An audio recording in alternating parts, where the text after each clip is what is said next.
Bizim Türk mesaramızda qavatdan qulaqatın oda 70 yıl min avval, 65 yıl min avval çizi bina mevludxani aslen Türk meselede yokmuştur. Belkul.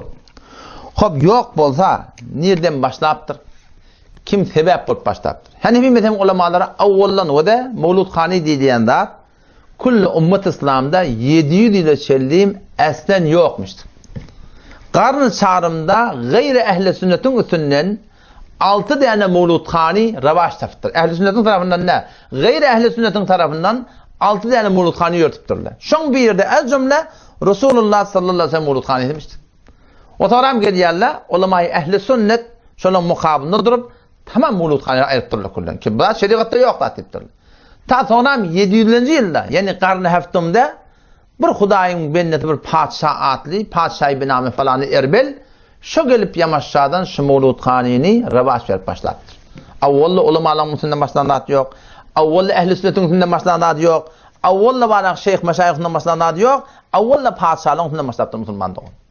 Oşa doğrultunda ulamalar soram, şuna kına soralarına Peygamber Hudaýyň bolonguny, hep bolonguny bir jerese tutjak bolsaňyz, şu doğrultunda etjek bolsaňyz diýip de barakym, şu doğrultunda şol awwaldan kitapda Bağdat, kitapda ýok datdy. Emma Türkmen sehrada nereden başlaptır?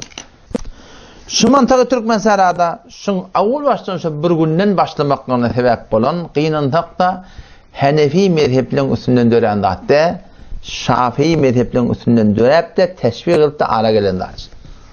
Hormatly ýarmadahyn taghyr merhumyň piri Şeyh Osman o Şafii mezhep Abdul Kadir Ahun Dağıstani diye. Dağıstandan 2 nefer göçüp gaýtdyr şu tadan din diyanatda o tada kynçylyk bolurlygy derekli şu Türkmen sarayga garşy gaýtýarlar. Birine diýen Abdul Kadir Ahun Dağıstani, birine diýen Abdul Wahhab Ahun Dağıstani. Şu Abdul Kadir Ahun Dağıstani we Abdul Wahhab Ahun Dağıstani ikisi Şafii mezhep. Sonra bula mantaga gelenler Abdul Kadir Ahun Dağıstani bolýa Ýarmad Ahun Taghyryň maran ustady.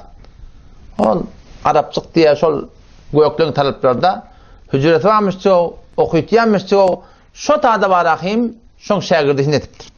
Awval baştan şu Şafii mezhepleriň barakym, şu suratynda başlapdyr. Şu bir güni, şu Hudaýyň bendeleri sebep bolup barakym, mandagy Türkmen sarayda başlapdyr. O şu bir günden soňram Ýarmad Ahun Taghyr bir diş görüpdir. Bir däne dekmes bilen 11 däne käte. Şonu şoň ýa Şafii mezhep ustady ki, aýdylşyndan belli bolýar sonra Hanefi mezhebe geçipdir. Yani Hanefi mezhebe geçse de Hanefi mezhebe paýbent bolmany, Hanefi mezhebe ters bilen fetwasy bar. Inelekim şu kitapda şoň bir tane ýazgyly. Şu suratynda barakym şol bir dekmeçe ol mevludlar diýip barakym şol Rabiul awwal ýörüpdir. Ol 11 däne käsede, küllüne 11 däne aý diýip şu suratynda şoňa destur beripdi barakym, şu mantagada ýoň bolmaklygyny barakym şol Hudaýyň benne şoňa sebep bolur.